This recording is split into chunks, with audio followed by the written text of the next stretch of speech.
My name is Jeannie Cole, and I'm 40 years old. For 8 years, I believed I had the kind of life people quietly admired. Not flashy, not dramatic, just steady. The kind where the bills were paid, the fridge was full, and nights ended with sleep instead of anxiety. My boyfriend, Ethan Caldwell, was the man everyone trusted at church. He showed up early, stayed late, carried folding chairs without being asked, smiled at the right moments, spoke softly, prayed convincingly. Women called him solid. Men clapped him on the back, like he was proof that faith still worked. And I was proud of that, proud of him, proud of us. We had our son Noah, 6 years old, curious, sharp, and brutally honest in that way only kids are.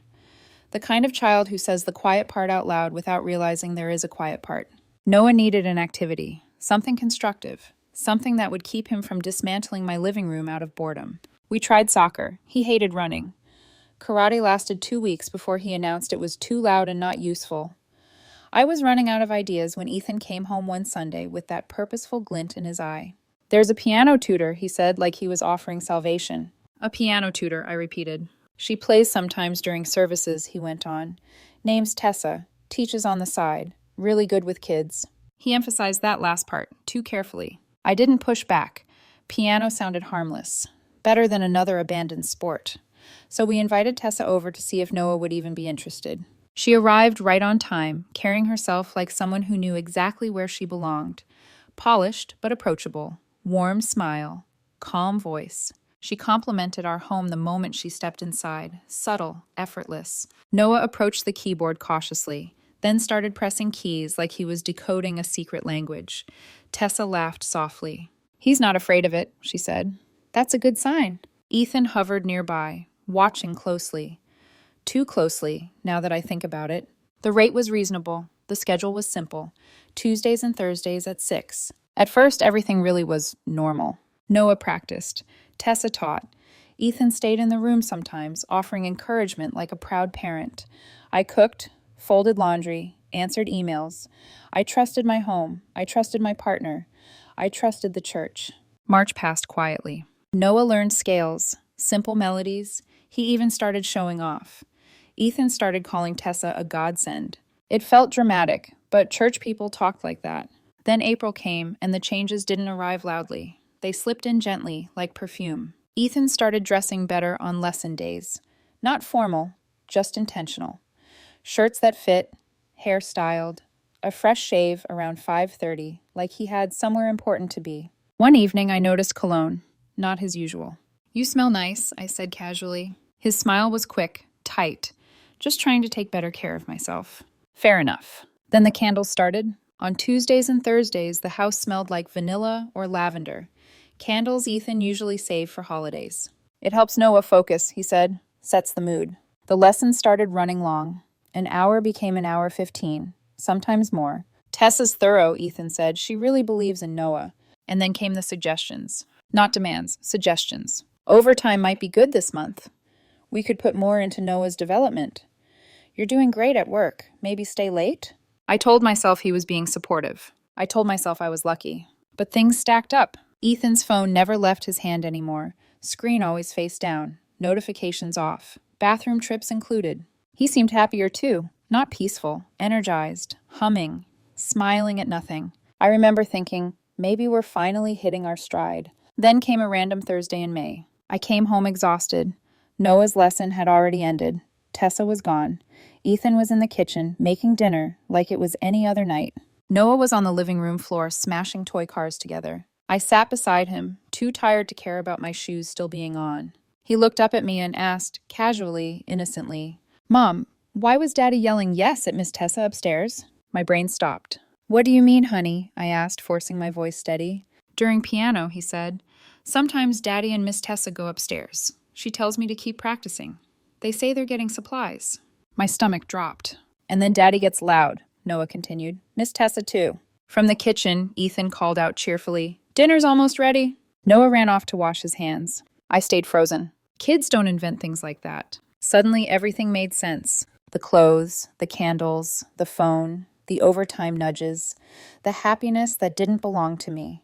I went to the bathroom, locked the door, and stared at myself in the mirror. I had two choices. Confront Ethan immediately, armed only with a child's innocent words. Or stay silent and find the truth. I chose silence. Because if I was wrong, I'd destroy my family. And if I was right, I needed proof. That night, I lay beside Ethan, staring at the ceiling while he slept peacefully next to me. I wasn't going to explode.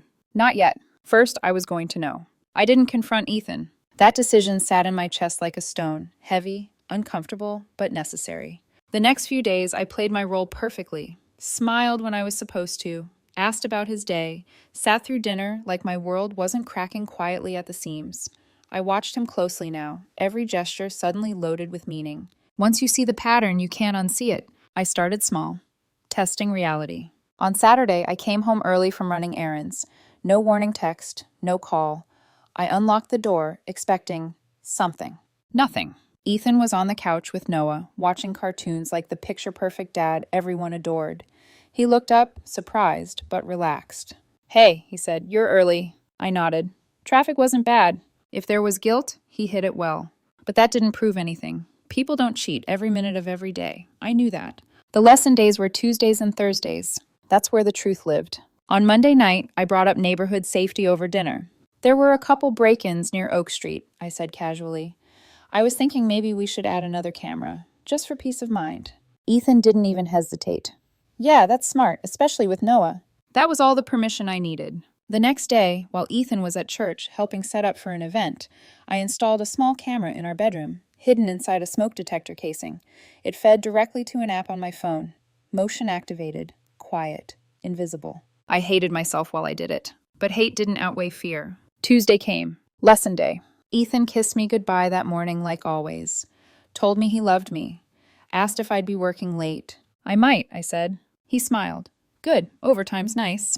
At 5:45 p.m., I left the house like I always did. Drove past my office, kept going.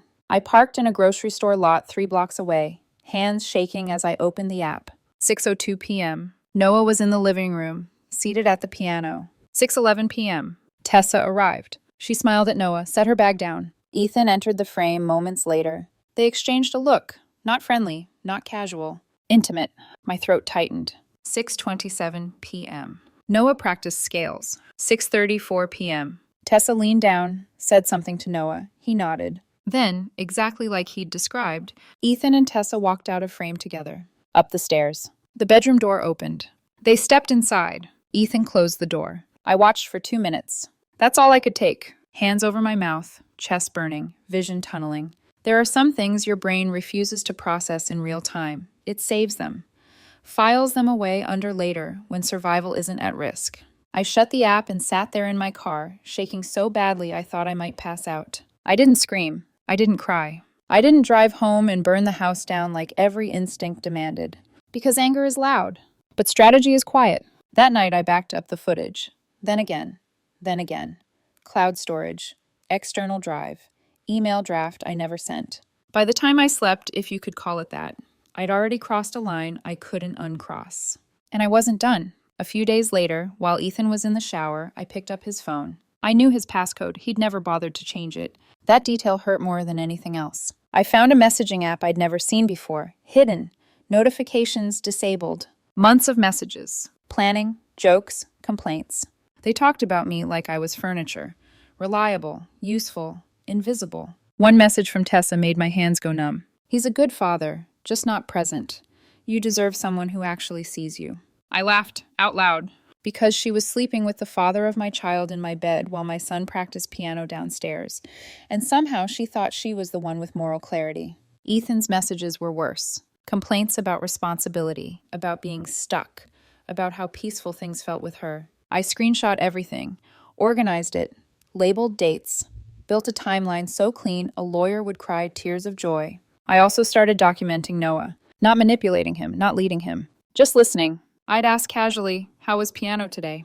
He'd shrug, "Fine." "Did Daddy stay the whole time?" Sometimes they go upstairs." I recorded voice notes on my phone, time-stamped, raw.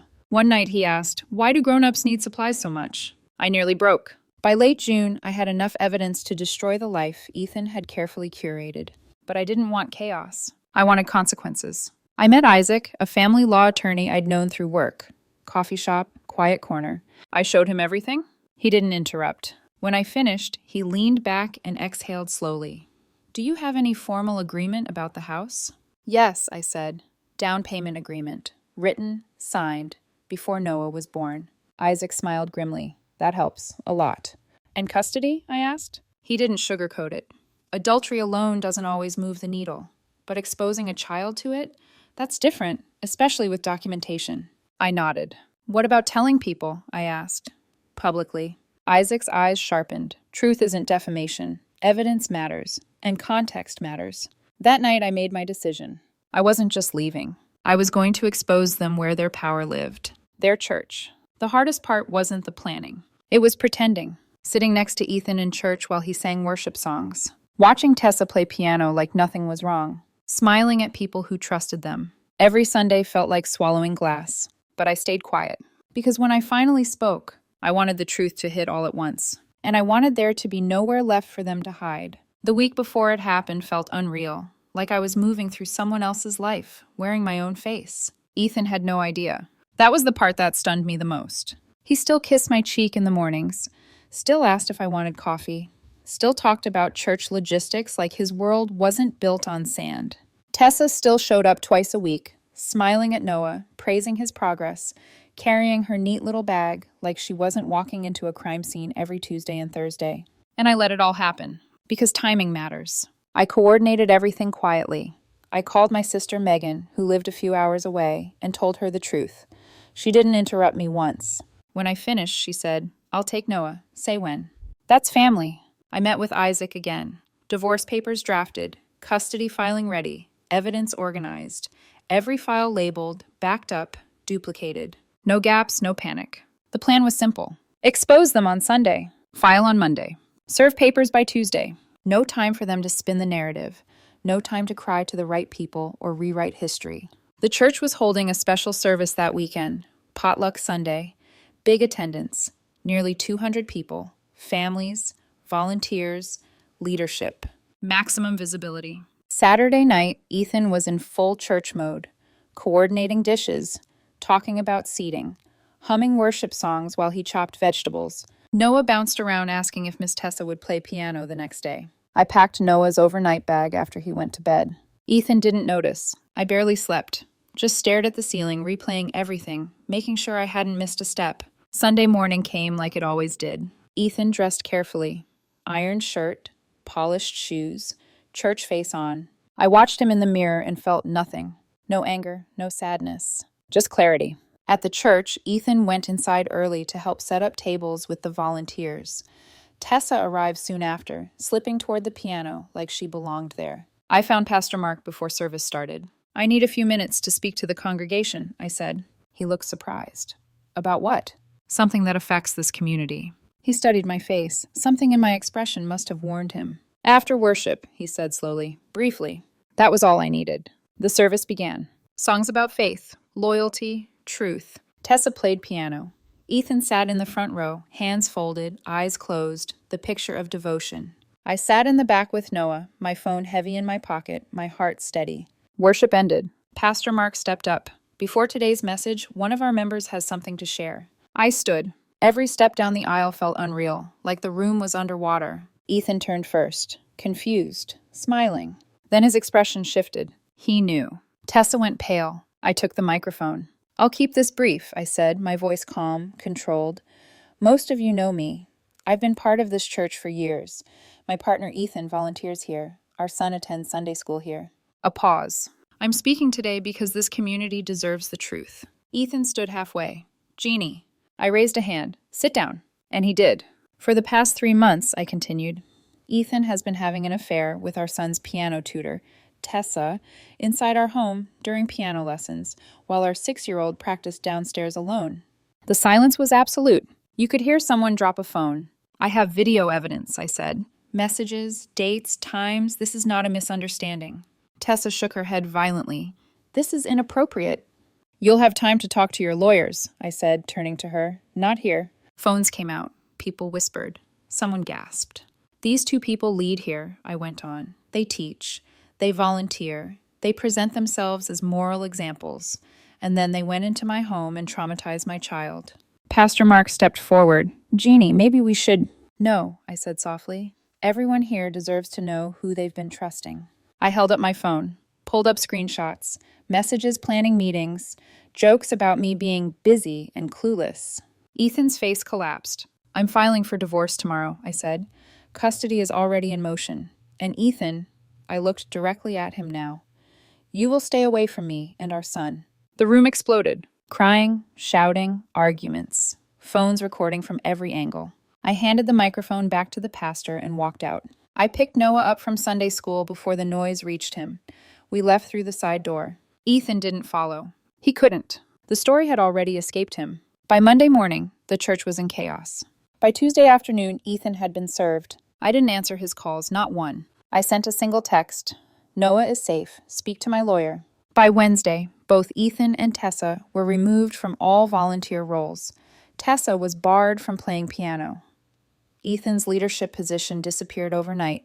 The reputation they'd built collapsed in days. Court moved fast. Isaac didn't frame this as cheating. He framed it as child endangerment. A child psychologist testified, explained the confusion, the damage, the way Noah asked why Daddy was loud with Miss Tessa, the way piano became associated with fear and noise. I listened as professionals explained what I'd felt in my bones for months. The judge didn't look at Ethan when the ruling came down. Primary custody to me. Supervised visitation only. Ethan cried. I didn't. 6 months later, he showed up at my door. Unshaven, hollow, smaller. I made a mistake, he said. I'm in therapy. I miss my family. I shook my head. You didn't make a mistake, I said quietly. You made choices over and over, and this is where they led. I closed the door. Life moved forward.